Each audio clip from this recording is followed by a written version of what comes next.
అందరికీ నమస్తే. ఈరోజు వీడియోలో క్యారెట్తో ఉద్ది వడలు ఎలా చేయాలో చూద్దాం.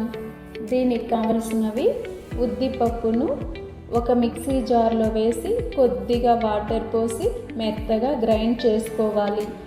ఉల్లిపాయలు, క్యారెట్, కొత్తిమీర, కరివేపాకు, పచ్చిమిర్చి, జీలకర్ర, సాల్ట్, ఇడ్లీ సోడా.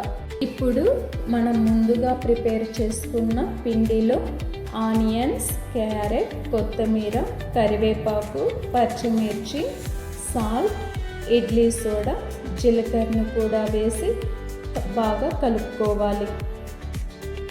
ఇప్పుడు స్టవ్ ఆన్ చేసి స్టవ్ పైన ఒక బాండిల్ పెట్టి అందులో ఆయిల్ వేసి ఆయిల్ వేడైన తర్వాత కొద్దిగా పిండిని తీసుకొని వడల్లాగా వేసుకోవాలి.